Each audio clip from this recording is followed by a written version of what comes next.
Olá, Porto Velho, querida e amada capital simpatia. Olá, você de todo o grande estado de Rondônia, que me dá o privilégio da sua audiência. Eu sou Benito, esse é o nosso conteúdo Amazônia e estamos juntos com você aqui mais um dia para encurtar distâncias, para levar até sua casa informações boas, que agreguem valor. Muito obrigado pela tua audiência nesses tempos de coronavírus, né? Me lembro do Gabriel Garcia Marques, Amor em Tempos do Cólera, né? Aí nós estamos aqui vivendo e se apegando à vida nos tempos do Covid-19. Muito obrigado pela tua audiência. Vamos evocar aqui já a presença de Deus, o grande arquiteto do universo, chegando até a sua casa, saindo daqui também, pegando tudo de bom assim à nossa volta, sobre todos nós, nos trazendo mais justiça, paz, perfeição, força e beleza em tudo que fazemos. Porque com Deus a gente nunca anda só e sempre anda bem, tá bom? Olha, hoje eu estou até feliz de estar aqui do meu lado, meu amigo, professor Paraguaçu, PhD, né? Professor titular da Universidade Federal do Maranhão, já foi da Universidade Federal de Rondônia, né? Tem um monte de livros, e eu conheci ele quando ele lançou o Sanalogia. Depois ele lançou um monte de livro. Aí depois a Geografia Médica, acho que foi. Outro destaque enorme da obra dele, que eu também achei fantástico. E agora ele tem um outro sobre... Como é que é o nome, Thaís? Transtornos mentais comuns. Na Amazônia. Na Amazônia. Na Amazônia. Então, hoje nós vamos conversar, e o legal é que ele tem uma visão mais positiva, assim. Ele entende o lugar do vírus, ele não só respeita, mas também não dá muita importância. Respeita, mas não dá confiança, como diz o outro, né? Então, tá bem com você, meu querido? Paulo, Benito, Thaís Benito, Yamazaki, satisfação retornar ao programa. Então, aqui é nosso. Depois de um período recente que eu estive aqui, apresentando 40, 60 dias. Apresentando o meu último livro, o 24º, né? Pô, 24 livros. E cara, hoje eu estou trazendo aqui pelo menos para mostrar para a minha sociedade de Rondônia, né, o retorno do nosso trabalho, porque todos nós que fazemos pesquisa na Amazônia, que é um legado. É muito difícil, mas a gente tem que deixar isso. Não é fácil trabalhar com autofinanciamento, com um grupo de pesquisadores voluntários, produzir ciência e fazer a devida divulgação. E hoje nós estamos apresentando para a sociedade rondoniense o nosso 25º livro, que é um livro sobre transtornos mentais comuns na população da Amazônia. Esse livro é resultado de três projetos de pesquisas planejados e executados aqui na Amazônia, porque todo o nosso trabalho é voltado para a Amazônia. Eu tive por uma decisão e uma opção minha e do meu grupo de trabalho, os diversos grupos em que eu coordeno ou faço parte, de se voltar a esse olhar científico para responder algumas indagações a respeito da nossa querida e amada Amazônia. Eu tenho defendido a minha brasilidade e tenho levado esses conhecimentos para todas as esferas governamentais, para todos os recantos do Brasil e, através dos nossos trabalhos publicados na língua inglesa, universalizando os resultados de nossos trabalhos aqui na Amazônia. Portanto, eu fico muito feliz da oportunidade de retornar ao programa e dizer de coração muito aberto que tudo que fazemos, Thaís e Paulo, não fazemos por uma faca no pescoço, por a obrigação de fazer.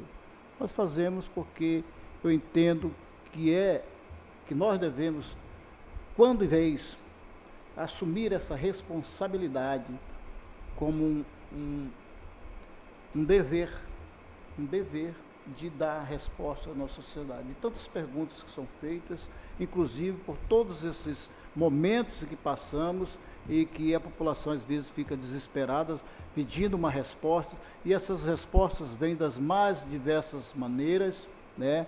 E às vezes levam até a transformar isso tudo em um caos, em um pânico, no medo. Então, o que nós fazemos é dar a resposta pautado em métodos científicos. E digo que os nossos trabalhos não representam uma verdade absoluta. São verdades relativas a partir daquilo que se objetiva fazer e os caminhos que são percorridos para atingir conseguir atingir aqueles achados. Portanto, nós não defendemos posições radicais. Essa é a verdade. Eu digo, estes são os caminhos. E nós buscamos os caminhos que podem nos levar a dar algumas respostas. Tá aí, saúde, nosso professor, historiador, pesquisador, né? Nosso Carlos Paraguaçu, filósofo doctor, né? É um prazer tê-lo aqui. A sua bagagem, o seu conhecimento sobre vários temas da Amazônia relacionados à saúde. Vejo o quanto ainda precisamos estudar e conhecer sobre vários assuntos, inclusive como trabalhar em momentos de crise na saúde, o quão fundamental é o conhecimento, né? O estudo e o conhecimento. Fico muito feliz, Dr. Carlos, pelo lançamento de mais um livro, trazendo, divulgando e mostrando a nossa comunidade acadêmica esse trabalho importantíssimo, que já falamos em outros programas de outros livros, mas agora um trabalho sobre transtornos mentais, que é algo que tem acometido uma parcela muito grande da nossa sociedade, e a Amazônia não fica atrás. Então, acredito que estudar, ler esses estudos, né, foram 3 estudos fundamentados, com qualidade e com propriedade para falar e trabalhar esse assunto aqui no nosso estado. Agradeço muito por isso, e a vocês de casa, obrigada por mais uma vez estarmos juntos. Não esqueça de curtir e compartilhar nosso Facebook e nosso Instagram, e também se inscreva no nosso canal do YouTube. Perfeito, vou chamar a vinheta e a gente começa. Por favor, Eudes, nossa vinheta.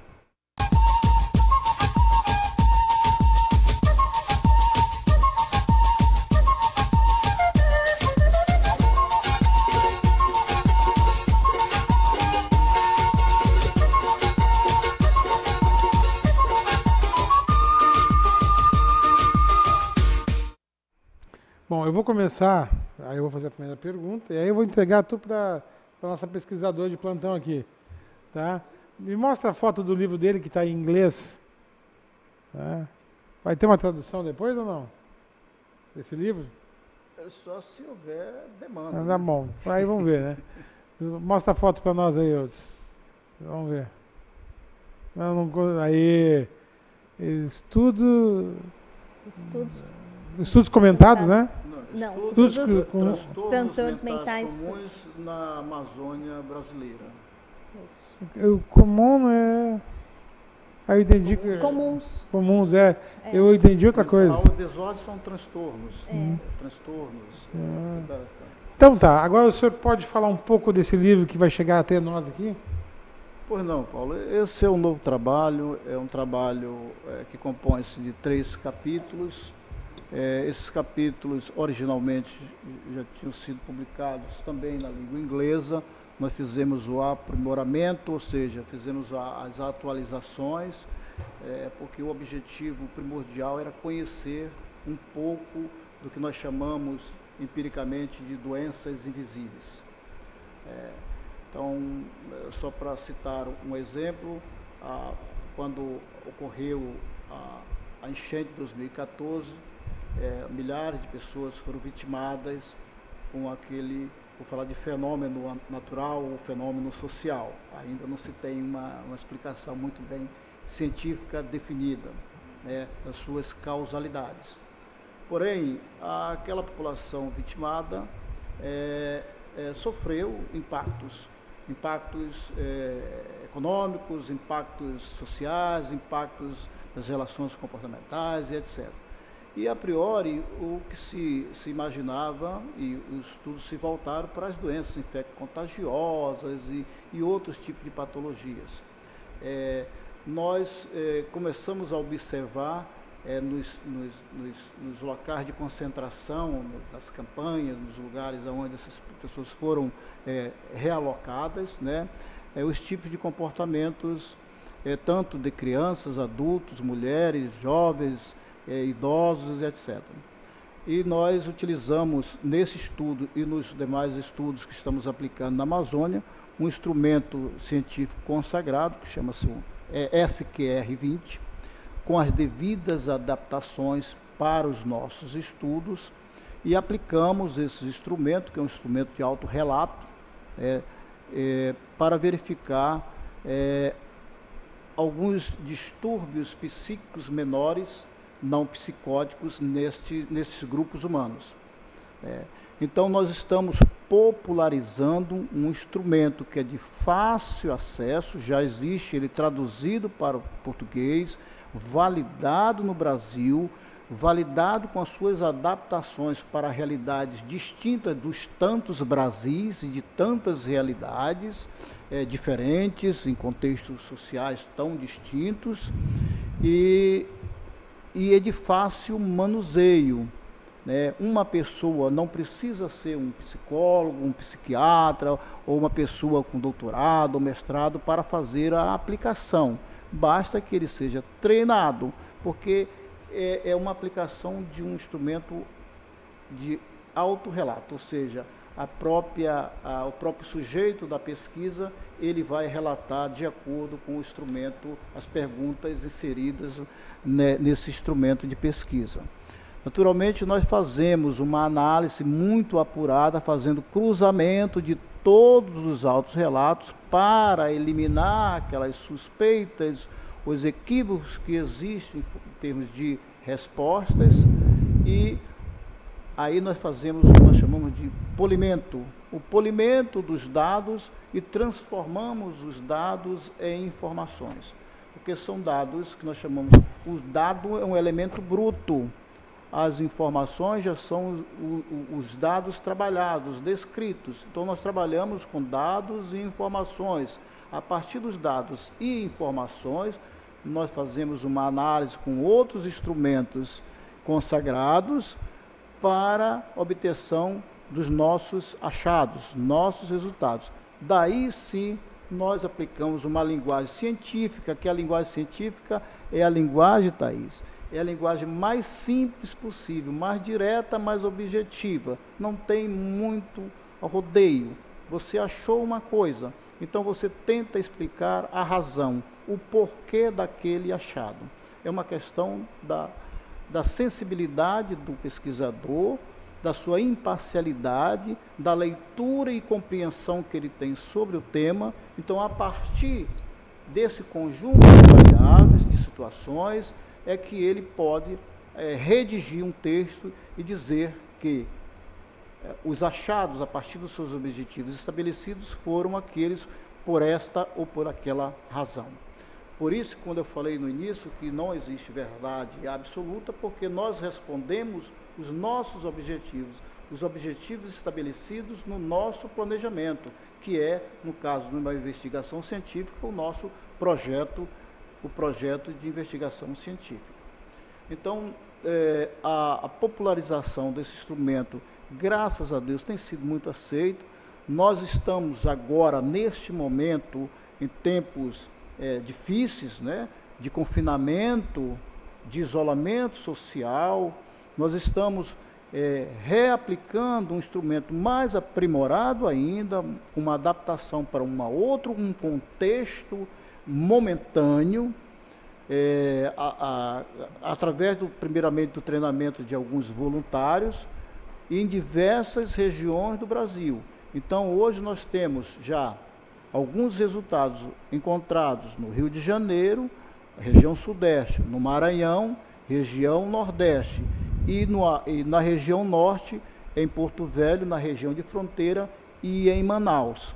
Portanto, é um trabalho em que a gente distribui responsabilidade, é um trabalho que é feito com um conjunto de pessoas voluntárias que querem fazer pesquisa a partir de uma instrumentalização científica. Quando a gente tiver com todos esses resultados, nós vamos fazer uma avaliação o que sequelou, o que pode sequelar as pessoas a partir desse momento que nós vivemos de confinamento ou de isolamento social. Nós sabemos que é muito complicado esse tipo de isolamento. É muito complicado, as doenças, os pânicos foram criados, o medo foi criado, as pessoas não têm uma resposta consistente, nem de órgão público, nem dos meios de comunicação massiva. Então as pessoas recebem um punhado de informações dia a dia e essa massificação tem criado um verdadeiro temor na população, principalmente na população que não teve acesso a uma boa leitura, não consegue discernir alguns dados e informações a partir da sua compreensão de uma formação escolar. Então, é um trabalho que nós vamos aguardar. Quem faz ciência tem que ter muita paciência, né? Porque nós não trabalhamos com especulação.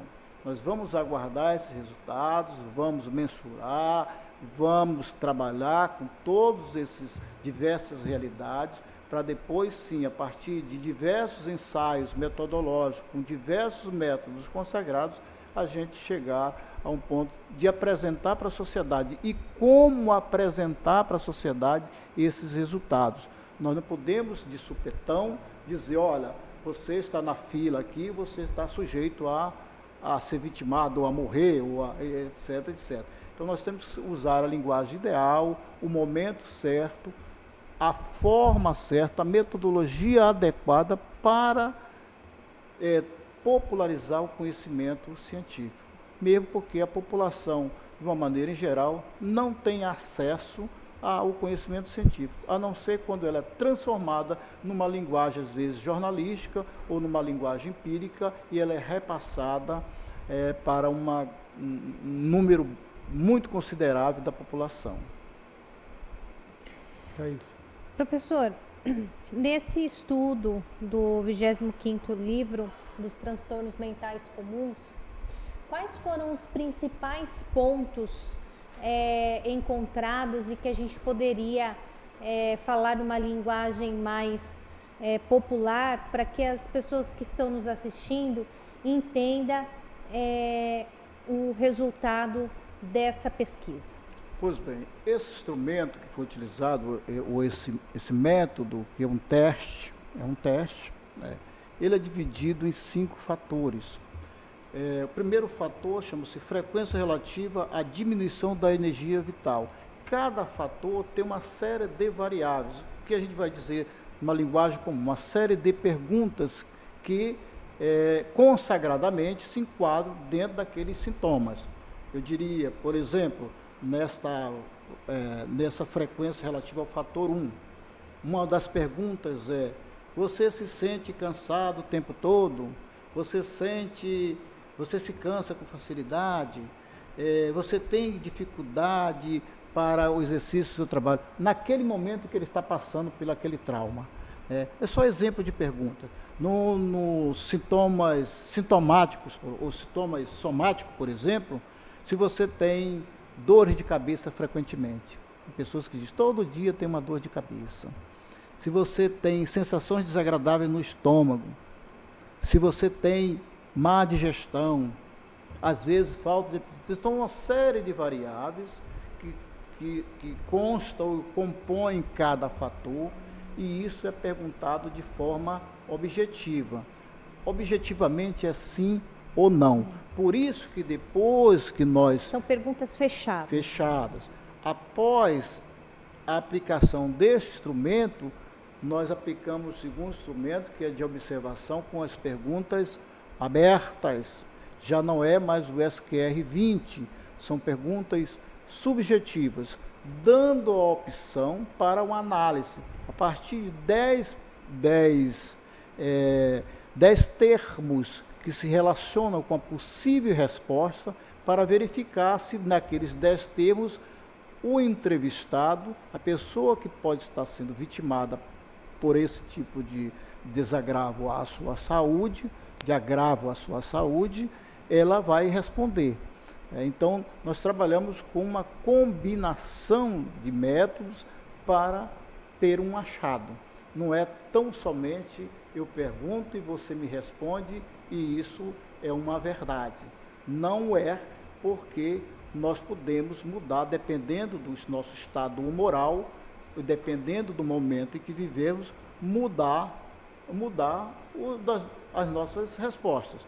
Quando, por exemplo, nós perguntamos no fator 4, que é pensamentos depressivos, o que nos chama a atenção, e isso é muito grave, é o pensamento de acabar com a própria vida, o pensamento da pessoa naquele momento, naquele período da vida dela, ter pensado, mesmo que repentinamente, inconscientemente ou de qualquer outra forma, pensou em acabar com aquele sofrimento.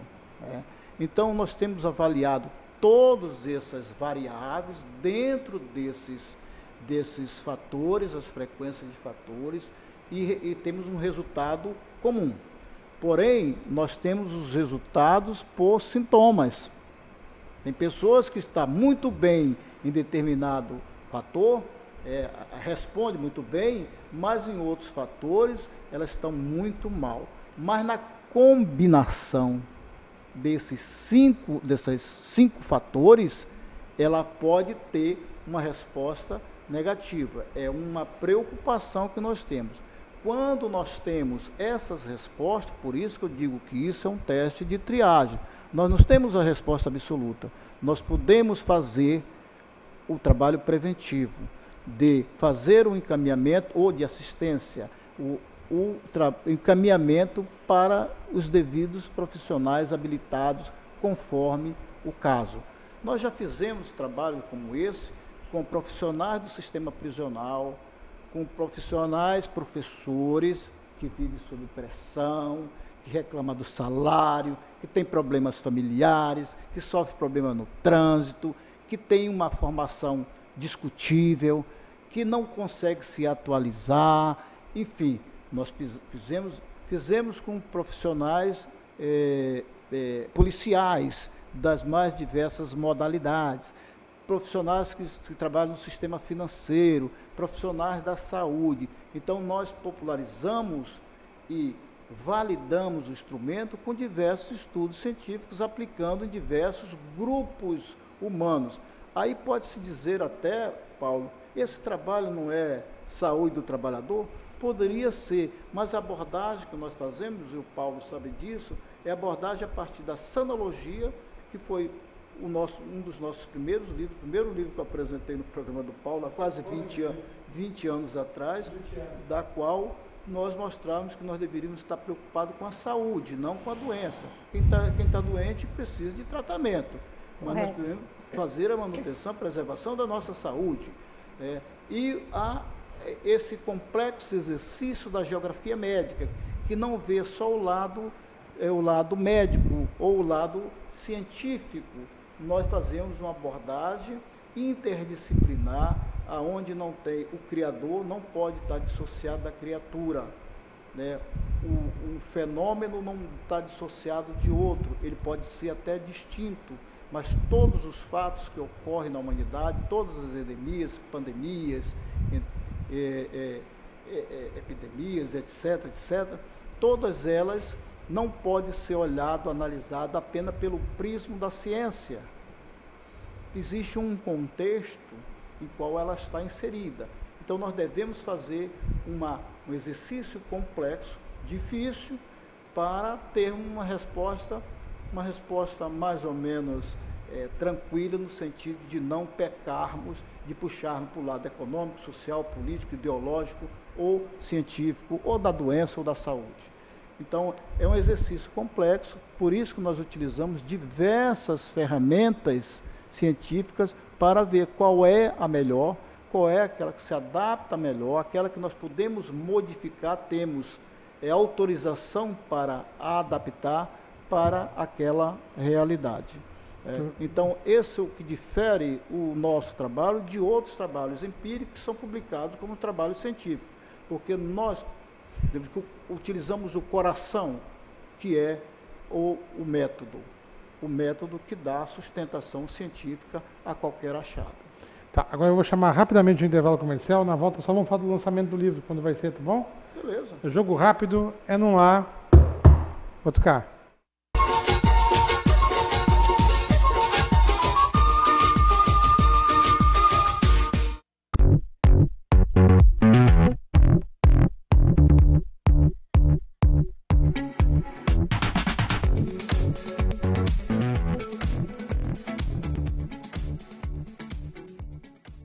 Você precisa cuidar da sua saúde. Está sem plano e cansado de ter que esperar? Venha para a Sol Saúde, próximo à Praça da Pirâmide, com as principais especialidades médicas, exames laboratoriais, com toda a atenção e agilidade que você precisa. Afinal, saúde é coisa séria, não é mesmo? Sol Saúde, atendimento popular para toda a família. 3213-0163.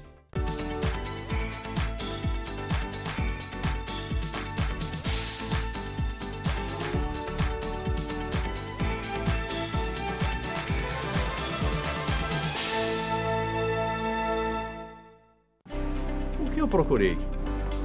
Tecnologia avançada. Método personalizado. Profissionais com credibilidade.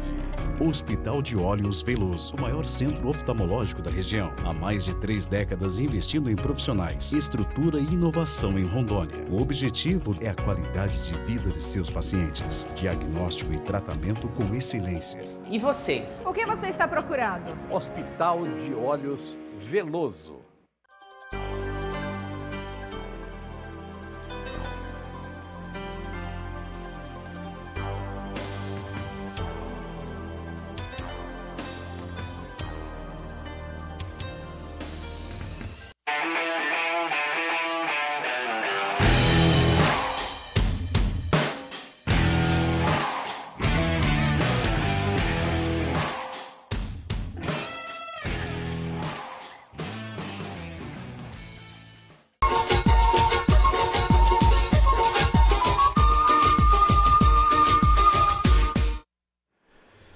Professor, vamos dividir a tela aí, bota o livro aí de novo, vamos falar do lançamento do livro, quando vai ser, professor? O lançamento do livro está previsto para o final de mês de abril, né? Nós queremos fazer esse lançamento simultâneo, Porto Velho, São Luís, São Paulo, Rio de Janeiro e Brasília. Esse material, mesmo ainda não sendo divulgado no Brasil, nós fizemos já o encaminhamento dos seus textos para outros países, outras instituições co-irmãs, né, e outros contatos que a gente tem de pessoas, pesquisadores na Europa, e especificamente para este livro e aquele livro, o 24º, para a comunidade norte-americana, tendo visto que o livro é uma publicação na língua inglesa. Naturalmente, as pessoas que tiverem interesse nos textos na língua portuguesa, nós iremos disponibilizar.